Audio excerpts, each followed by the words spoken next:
నమస్కారం వార్తలకి స్వాగతం ఈనాటి ముఖ్యాంశాలు రాష్ట్రంలో అమలు చేస్తున్న నవ్యాంధ్ర కార్యక్రమాన్ని ఉద్యమ స్ఫూర్తితో కొనసాగించాలన్న సీఎం చంద్రబాబు రెండో రోజు కలెక్టర్ల సమావేశంలో పాల్గొన్న సీఎం 12 ఏళ్ల సుదీర్ఘ విరామం తర్వాత నగరంలో ముస్తాబవుతున్న విజయవాడ ఉత్సవ్ దసరా పండుగ నుంచి ఫెస్టివల్ పారిశ్రామిక వ్యవసాయ వైజ్ఞానిక ఎగ్జిబిషన్ ని ఘనంగా ప్రారంభిస్తున్న కూటమి ప్రభుత్వం దసరా అంటే ప్రజలకు విజయవాడ వెళ్లాలనిపించేలా విజయవాడ ఉత్సవ వేడుకలు నిర్వహిస్తున్నామని మంత్రి సత్యకుమార్ వెల్లడి విజయవాడను పర్యాటకంగా తీర్చిదిద్దడానికి ఈ వేడుకలు దోహదపడతాయని వ్యాఖ్య 11 రోజుల పాటు ఈ ఉత్సవాలు ఘనంగా నిర్వహించుకుందామని పిలుపు రాష్ట్రంలో అమలు చేస్తున్న స్వచ్ఛాంధ్ర కార్యక్రమాన్ని ఉద్యమ స్ఫూర్తితో కొనసాగించాలని ముఖ్యమంత్రి చంద్రబాబు నాయుడు కోరారు. జనవరి నుంచి వేస్ట్ అనేది కనిపించకూడదని కలెక్టర్లకు ముఖ్యమంత్రి సూచించారు. అర్బన్ సౌకర్యాలతో ఏజెన్సీ గ్రామాల అభివృద్ధి చేయాలని, కొండపల్లి, ఏటికొప్పాక బొమ్మల కలపకు చెట్లు పెంచాలని తెలియజేశారు. మంగళవారం రాష్ట్ర సచివాలయంలో రెండో రోజు కలెక్టర్ల సమావేశం జరిగింది. స్వచ్ఛాంధ్ర, సర్క్యులర్ ఎకానమీ వంటి అంశాలపై చర్చించారు. ఈ సందర్భంగా ముఖ్యమంత్రి చంద్రబాబు మాట్లాడుతూ జనవరి నుంచి వేస్ట్ అనేది ఎక్కడ కనిపించకూడదని తెలిపారు. 83 లక్షల మెట్రిక్ టన్నుల లెగసీ వేస్ట్ క్లియర్ చేస్తామని చెప్పారు. చెత్తపై పన్ను కూడా రద్దు చేశామని అన్నారు. స్వర్ణాంధ్ర కార్యక్రమాల కోసం కార్పొరేషన్ ద్వారా నిధులిస్తున్నామని, స్వచ్ఛ భారత్ కోసం ఏ జిల్లాలో అయినా పైలట్ ప్రాజెక్టుగా కార్యక్రమాలు చేపడితే అది రాష్ట్రమంతా వర్తింపచేయటమని అన్నారు. ఉమ్మడి రాష్ట్రంలోనే సింగపూర్ విధానాలను పరిశీలించి ఉమ్మడి రాష్ట్రంలో స్వచ్ఛత కార్యక్రమాలు చేపట్టామని, ఆ తర్వాత క్లీన్ అండ్ గ్రీన్ పచ్చదనం పరిశుభ్రం పేరిట కార్యక్రమాలు నిర్వహించామని తెలియజేశారు. అలాగనే స్వచ్ఛత అంటే పరిశుభ్రత పాటించేలా చూడటమే కాదని ప్రజల ఆలోచన విధానం కూడా మారేలా చూడాలని అన్నారు. 95-96లో నేను సీఎం అయినప్పటికీ 650 బెడ్లున్నాయి మొత్తం రాష్ట్రం అంతా. మెడికల్ సీట్స్ 650 ఉన్నాయి. నేను వస్తానే 7 మెడికల్కి ఇచ్చి 750 యాడ్ చేశాం. తర్వాత వచ్చిన వాళ్ళందరూ కలిసి 9 వరకు ఇంకొక 450 యాడ్ చేశారు. ఆ తర్వాత నేను వస్తానే మళ్ళీ 1187 యాడ్ చేశాను. మళ్ళీ 19-20కి 2114 సీట్స్ యాడ్ అయినాయా, వరుస క్యుములేటివ్. అక్కడి నుంచి 300 మాత్రం 19-20 మన పీరియడ్ వచ్చినప్పుడు ఇంకొక 14-19లో 450 సీట్లు యాడ్ అయినాయి. 95 2004 780 సీట్లు యాడ్ అయినాయి. అంతవరకు 650 ఉన్నాయి. అదే మరిగా 19-24 557 సీట్లు మాత్రం యాడ్ అయినాయి. మళ్ళీ 24 నుంచి 50 సీట్లు యాడ్ చేశాం.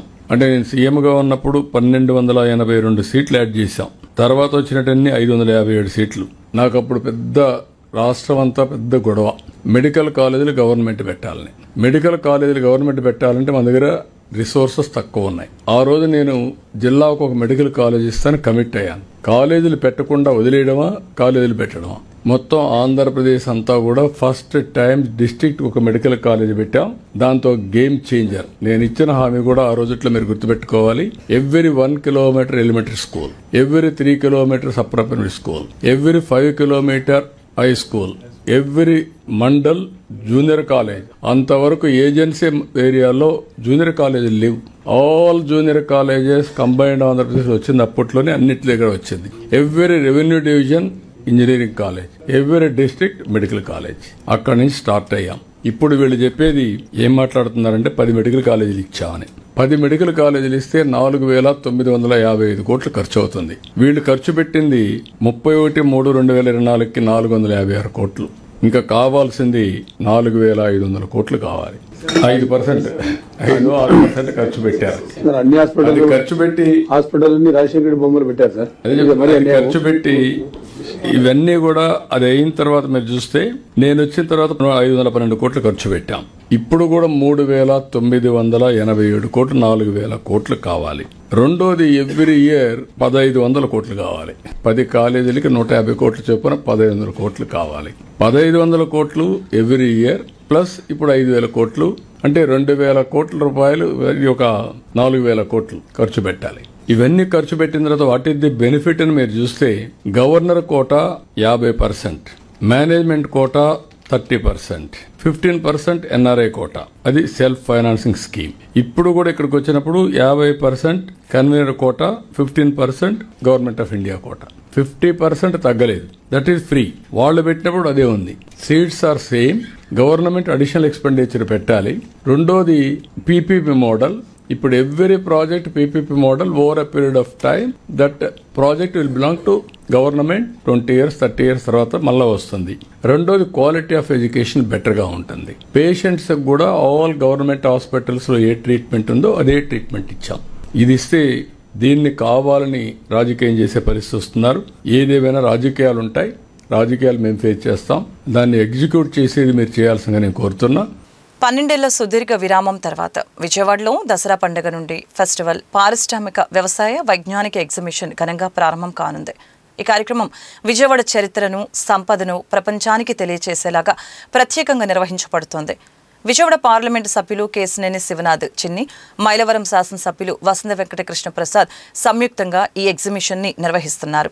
సాంస్కృతిక కార్యక్రమాలు, పారిశ్రామిక ప్రదర్శనలు, వ్యవసాయ ఆధునిక సాంకేతికత, వైజ్ఞానిక ఆవిష్కరణలు ఒకే వేదికపై ఉండబోతున్నాయి. స్థానిక ప్రజలకు, వ్యాపారులకు, రైతులకు, విద్యార్థులకి ఉపయోగకరంగా నిలిచే ఈ ఎగ్జిబిషన్ విజయవాడ అభివృద్ధికి కొత్త దిశను చూపుతుందని నిర్వాహకులు ఆశాభావం వ్యక్తం చేశారు. Vijayawada Utsav, one city one celebration. ఈ దసరాకు మిమ్మల్ని అలరించబోతోంది వరల్డ్స్ బిగ్గెస్ట్ ఫెస్టివ్ కార్నివల్.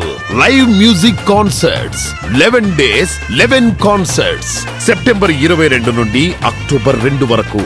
వేదికలు Punnami Ghat, Tummalapalli Kalakshetram, MG road, Ghantasala music college, Vijayawada expo Gollapudi.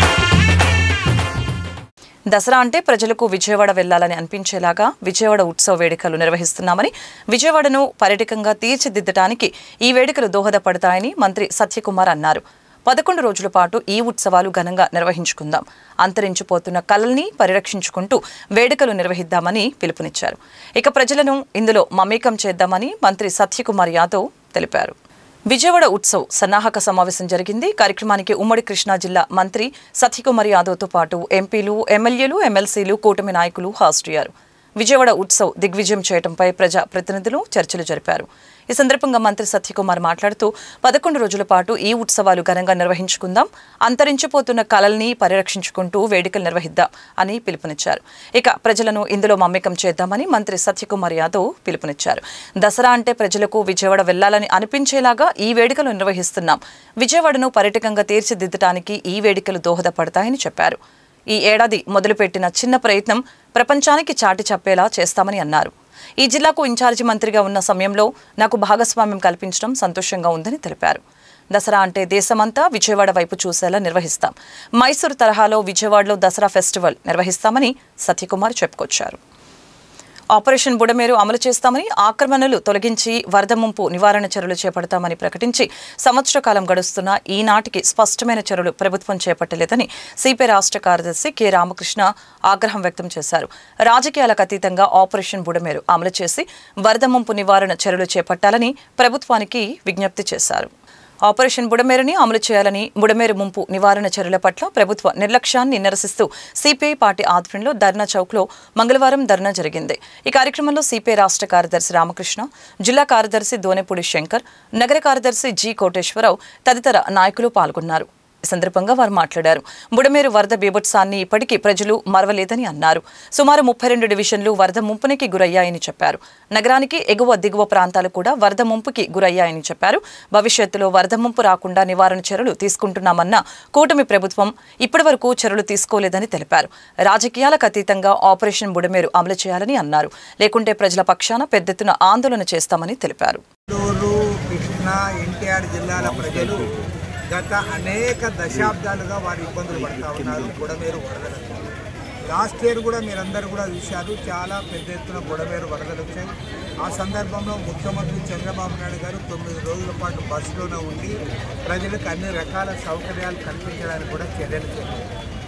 ఆనాడు సిపిఐగా మా ఎంపీ గారితో పాటు మేమందరం వెళ్ళి ఆనాడు ముఖ్యమంత్రి గారిని మేము అభినందించాము. కానీ ఆ రోజు ముఖ్యమంత్రి గారు ఏం చెప్పారు, దీనికి ప్రథమ ప్రాధాన్యత ఇస్తాను, సంవత్సరంలోగా దీన్నంతా కూడా నేను పరిష్కారం చేస్తానని. ఈ సంవత్సర కాలంలో మీరు ఏమీ చేయలే, బుడమేరు గాలికి వదిలేశారు.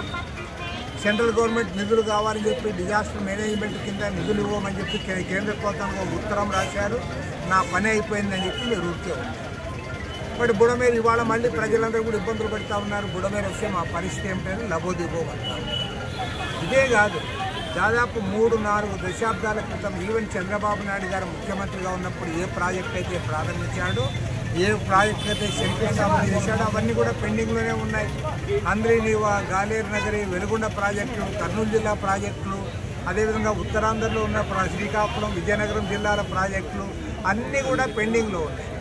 బుడమేరు పెండింగ్లోనే ఉంది. ఇవన్నీ కూడా గాలి కొదిలిపెట్టి ఇవాళ చంద్రబాబు నాయుడు గారు కొత్త రాగం అందుకున్నాడు, కొత్త పల్లవి పాడుతూ ఉన్నాడు. ఆయన ఏమంటే ఇప్పుడు పోలవరం బనకచెర్ల పేరుతో ఇవాళ కొత్త రాగం అందుకొని అందరు కూడా ఆ పాటే పాడమంటారు. ఇది సరైంది కాదు. నువ్వు పెండింగ్ ప్రాజెక్టులు కంప్లీట్ చేయి. యుద్ధ ప్రాతిపదిక పైన బుడమేరుకి ఇవాళ నిర్మాణం చేపట్టాలి. దానికి ఇంతవరకు చేయకుండా దానికి మహా అయితే ఎంత అవుతుంది? 500 కోట్లు అవుతుంది. 500-600 కోట్ల రూపాయలు ఖర్చు పెట్టడానికి నీ దగ్గర డబ్బులు లేవా అని నేను అడుగుతా ఉన్నా. లక్షల కోట్ల రూపాయలు అప్పులు తెస్తూ ఉన్నావు. అమరావతి నిర్మాణానికి 78,000 కోట్ల రూపాయలు ఖర్చు పెడతామంటా ఉన్నావు. ఇక్కడ నిర్మాణమైన విజయవాడ నగరం మునిగిపోతూ ఉంటే దాని గురించి నువ్వు మాట్లాడడంలే. కాబట్టి ఏమంటే ఇవాళ ప్రభుత్వాన్ని హెచ్చరిస్తూ ఉన్నా. సిపిఐ తరఫున ఇప్పటికే మేము అనేక దఫాలుగా రకరకాల పద్ధతుల్లో మేము ఉద్యమాలు చేపట్టినా సరే మీరు ఏమాత్రం కూడా స్పందించడం లేదు. ప్రభుత్వం స్పందించకపోతే ఈసారి డైరెక్ట్ యాక్షన్ ఉంటుంది. ఖచ్చితంగా మీ ఇళ్ల దగ్గరే మా ధర్నా కార్యక్రమం కూడా ఉంటుంది. విజయవాడ నగరం కళలు, సాంస్కృతిక, రాజకీయ పత్రికల రాజధాని అని, విజయవాడ నగరం ప్రాముఖ్యతను చిన్నపిల్లల నుంచి పెద్దల వరకు తెలిసేలాగా విజయవాడ ఉత్సవాన్ని నిర్వహిస్తున్నామని విజయవాడ ఎంపీ కేశినేని శివనాథ్ తెలిపారు. దసరా ఉత్సవాలకి, దుర్గమ్మ దర్శనానికి వచ్చే భక్తులకు వినోద, ఆధ్యాత్మిక కార్యక్రమాలు అందించేలాగా విజయవాడ ఉత్సవాలు నిర్వహిస్తున్నామని చెప్పారు. దసరా ఉత్సవాలు ఉన్నన్ని రోజులు విజయవాడ నగరం విద్యుత్ దీప కాంతులతో కలకలలాడేలాగా అలంకరిస్తామని చెప్పారు. దసరా ఉత్సవాలు, విజయవాడ ఉత్సవం గురించి ప్రజలకు తెలిపేలా పెద్ద దసరా కార్నివాల్ నగరంలో నిర్వహిస్తున్నామని తెలిపారు. మనం గోవా కానీ కేరళ కానీ చేస్తే దాన్ని అపీల్ చేద్దాం.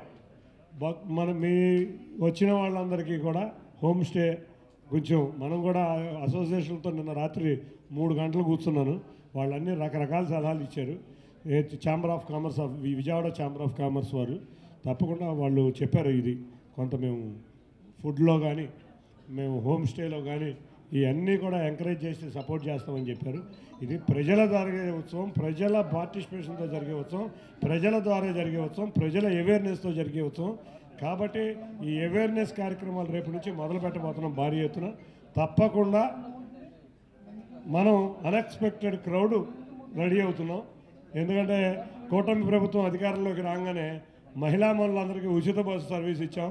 కాబట్టి 1,50,000 మందికి 2 లక్షలు కూడా అవ్వచ్చు అమ్మవారిని దర్శించడానికి. దాంట్లో 15,000-20,000 మంది విజయవాడ ఉత్సవానికి వస్తారని మేము అనుకుంటున్నాం. తప్పకుండా ఆ ఏర్పాట్లు రెడీగా ఉన్నాం. అందరూ పౌరులు కూడా దీంట్లో భాగస్వామ్యం కావాలి.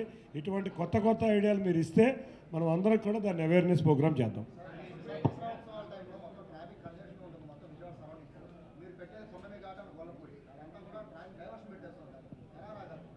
గొల్లపూడిలో మేము పెట్టిన గ్రౌండ్లో 45 ఎకరాలు, 20 ఎకరాలు పార్కింగ్కే రెడీ చేస్తున్నాం. దాంట్లో కూడా రాజకీయాలు జరుగుతున్నాయి. ఇవాళ రాజకీయాలతో పాటు కోర్టులకు కూడా వెళ్ళారు. మీరు చూస్తే ఆ రోజు వెంకటేశ్వర స్వామి వారి ఆలయం, రైతులు, మీడియా అండ్ ఎలక్ట్రానిక్ మీడియా సోదరులందరికీ స్వాగతం. అలాగే ఇట్లాంటి క్లిష్టమైన కేసులు మీ ద్వారా నేను తెలియజేసేది ఏంటంటే ప్రజలకు ముఖ్యంగా ఎటువంటి కేసులైనా అంటే మల్టీ డిపార్ట్మెంట్స్ అంటే ఒక డిపార్ట్మెంట్ కాదు, సింగిల్ డిపార్ట్మెంట్ కాదు. కాబట్టి అందరూ టీంతో కలిసి చేయగలిగితే మెరకిల్స్ అద్భుతాలు చేయొచ్చు. అలాంటి గ్యారంటీగా మీరు పేషెంట్తో కూడా మాట్లాడచ్చు. ఆయన ఇక్కడ హాస్పిటల్కి రాకముందు ఎలా ఉంది, ఇప్పుడు సర్జరీ అయిన తర్వాత ఎలా ఉంది అనేది మీరు డైరెక్ట్గా పేషెంట్తో మాట్లాడి తెలుసుకోవచ్చు. ఇటువంటి క్లిష్టమైన కేసులు చేయాలంటే విజయవాడలో మళ్ళీ క్యాపిటల్ హాస్పిటలే అనేది హేమకృష్ణ సాయి గారు, అలాగే గిరీష్ గారు, డాక్టర్ భూపాల్ గారు, శ్రీధర్ గారు టీం అంతా ఉండబట్టి మేము కూడా చేయగలుగుతున్నాం. చివరిగా నేను చెప్పేది ఏంటంటే మిత్రులందరికీ, మీకు కానీ మీకు తెలిసిన వాళ్ళు ఎవరైనా సరే ఇబ్బందుల్లో ఉంటే, అంటే ఆరోగ్యకరమైన ఇబ్బందులు ఏదున్నా కూడా తప్పకుండా మా హాస్పిటల్ని అప్రోచ్ అవ్వచ్చు. మేము అనుకున్న ఫస్ట్ మా క్యాప్షన్ అందరికీ అందుబాటులో ఆధునిక వైద్యం, అదే క్యాప్షన్ తోటి చేస్తున్నాం. తప్పకుండా ప్రతి ఒక్కరికి ఆధునిక వైద్యం ద్వారా మనం చేయగలిగిన సేవలన్నీ చేసి రోగిని మంచి కండిషన్లో బయటికి పంపించే ఏర్పాటు చేస్తాం. సో మీ అందరూ ఈ అవకాశాన్ని మీ ద్వారా ప్రజలకు తెలియజేయమని నేను అడుగుతుంది. తప్పకుండా ఇది ప్రజలకు అందేలా చూడండి. Thank you. మల్టీ స్పెషాలిటీ అండి, ఇది మంచి సూపర్ స్పెషాలిటీ, అన్ని సర్వీసెస్ ఉన్నాయి. లివర్కి సర్జరీ, లివర్ని కంట్రోల్ చేస్తూ హార్ట్ సర్జరీ, లివర్ సర్జరీ కాదు, లివర్ని కంట్రోల్ చేసి ఆ ప్రాబ్లమ్ని నలిఫై చేసి అది స్టెబిలైజ్ అయితే సర్జరీ చేయడం లేదండి. అందుకని ముందు అది స్టెబిలైజ్ అయిన తర్వాతే సర్జరీ చేశారు. High risk redo heart surgery, redo అంటే రెండోసారి చేసేది, 2 కానీ 3 కానీ. అది మన దగ్గర ఎవరు చేయట్లేదండి రీడు సర్జరీ, ఎవరు చేయట్లేదు. ఎక్కువ మంది హైదరాబాద్. ఇందాక రామకృష్ణ సార్ గారు చెప్పినట్టు ఫ్యూచర్లో హైదరాబాద్ నుంచి ఇక్కడికి వచ్చినట్టు ఉండాలి. మనం అమరావతి అనుకుంటున్నాం కదా, ఆ అమరావతిలో మనం కూడా పేరు నిలబెట్టాలి.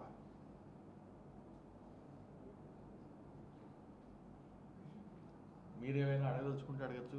ఆయన ఇక్కడే ఉన్నారు, మదన్ గారు, ఆయనతో కూడా మాట్లాడారు. Genetic problem sir, habits problem, ఇన్ని ఒకేసారి రావడం. ఈయనకి ఈ ప్రాబ్లం రావడం రుమాటిక్ హార్ట్ డిసీజ్ అండి. రుమాటిక్ హార్ట్ డిసీజ్ అనేది ఇన్ఫెక్షన్. బేసికలీ చిన్న వయసులో ఒక ఇన్ఫెక్షన్ వస్తే ఆ ఇన్ఫెక్షన్ యొక్క ప్రభావం జీవితాంతం చూపిస్తూ ఉంటుంది. సో మన దేశంలో వెస్టర్న్ కంట్రీస్లో పూర్తిగా ఎరాడికేట్ అయిపోయింది ఆల్మోస్ట్. ఇప్పుడు మన దేశంలో కూడా ఇప్పుడు దాని ఇన్సిడెన్స్ తగ్గుతుంది. ఇంకా ఫ్యూచర్ కమింగ్ 1 or 2 డేస్లో మన దేశంలో కూడా దాన్ని ఎరాడికేట్ చేసేటువంటి పరిస్థితి వస్తుంది. ఎలా ఉంది బాబు నీకు ఇప్పుడు? ఆర్టీటీ స్వచ్ఛంద సంస్థకు నిధులు రాకుండా చేస్తున్న కేంద్ర ప్రభుత్వ వైఖరిని తప్పుపడుతూ రాష్ట్ర ముఖ్యమంత్రి చంద్రబాబు నాయుడు తక్షణమే ఆ సమస్యను పరిష్కరించాలని సిపిఐ రాష్ట్ర కార్యదర్శి కె రామకృష్ణ కోరారు. ఈ మేరకు రామకృష్ణ నేడొక ప్రకటన విడుదల చేశారు. దుఃఖదాయిని బుడమేరు సంవత్సర కాలం గడిచింది. రాష్ట్ర ముఖ్యమంత్రి ఇచ్చిన హామీలన్నీ కూడా బుడమేరు వరద ప్రవాహంలో కొట్టుకుపోయినాయి. 10 రోజుల పాటు విజయవాడ నగరంలో స్వయంగా పర్యవేక్షించినటువంటి ముఖ్యమంత్రి బుడమేరు ముంపుకు కారణాలు తెలుసుకొని ఆపరేషన్ బుడమేరును అమలు చేస్తామని చెప్పాడు. కానీ నాటి వరకు జరిగిందా? నిన్న కాకపోయిన జలవనరుల శాఖ సమావేశంలో ఈ రాష్ట్రంలో తాగునీరు, సాగునీరు కోసం, పెండింగ్ ప్రాజెక్టుల సాధన కోసం, రైతాంగ సంక్షేమం కోసం 9,000 కోట్ల రూపాయలు మేము ప్రాజెక్ట్స్కి మంజూరు చేస్తున్నామని చెప్పి రాష్ట్రంలో ఉత్తరాంధ్ర నుంచి రాయలసీమ వరకు ఉన్న ప్రాజెక్టులన్నీ ఏకరువు పెట్టాడు. నేను అడుగుతున్నా, ఇవాళ విజయవాడలో 3 జిల్లాలకు సంబంధించినటువంటి బుడమేరు సమస్యకి నిధులు కేటాయించరా? 1 రూపాయి ప్రభుత్వ నిధులతోటి, 1 రూపాయి టెండర్ పిలిచారా మీరని చెప్పేసి నేను అడుగుతున్నా. బుడమేరు ప్రవాహ వేగాన్ని క్రమబద్ధీకరించడానికి ఆక్రమణ తొలగించి పూడికలు తీశారా అని చెప్పి నేను అడుగుతున్నా. ఎనికేపాడు 100 టన్నుల సామర్థ్యాన్ని పెంచారా అని చెప్పేసి అడుగుతున్నా. ఎక్కడో ఏకొండూరు నుంచి 127 కిలోమీటర్ల ప్రవాహ వేగం అప్ టు ఉప్పుగుండూరు టు కొల్లేరు సముద్రంలో కలుస్తుంది. కాబట్టి 127 కిలోమీటర్ల ప్రవాహ వేగాన్ని క్రమబద్ధీకరించడానికి ఎంత మీరు ఖర్చు పెట్టారు, నిధులు ఎంత శాంక్షన్ చేయించారు అని చెప్పేసి అడుగుతున్నా.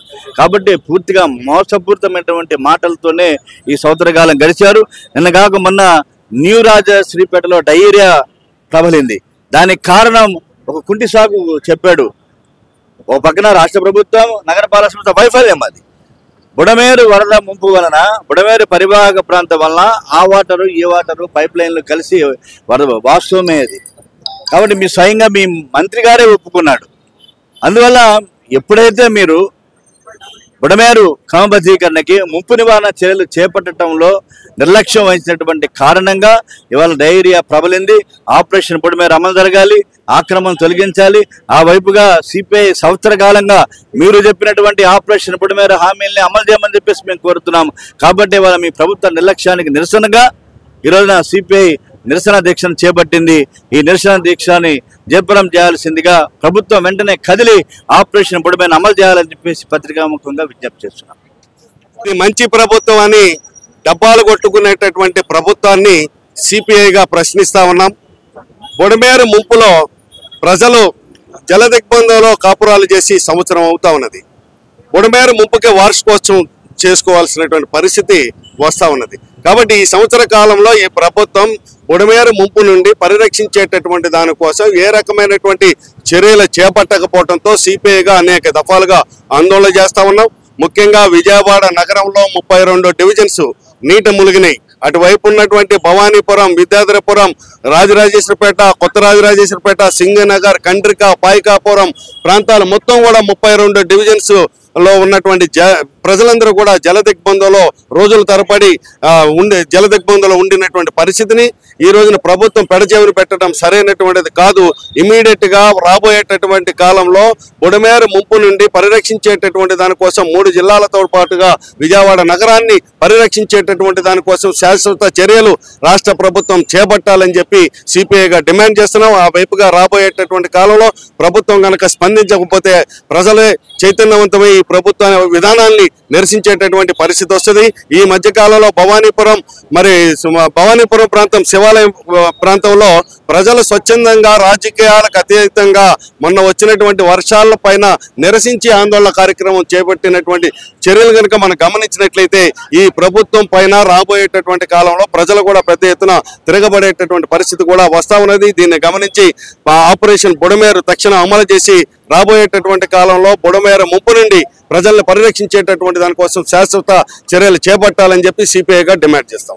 వార్తలు ముగించే ముందు ముఖ్యాంశాలు మరొకసారి.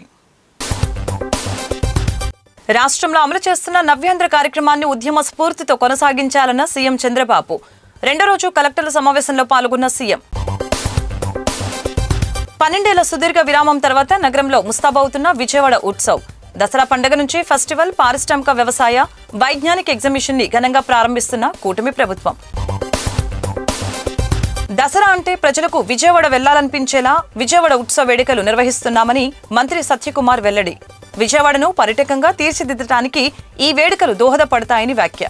11 రోజుల పాటు ఈ ఉత్సవాలు ఘనంగా నిర్వహించుకుందామని పిలుపు. ఈ వార్తలు ఇంతటితో సమాప్తం. మరొక బులెటిన్లో మళ్ళీ కలుద్దాం. నమస్కారం.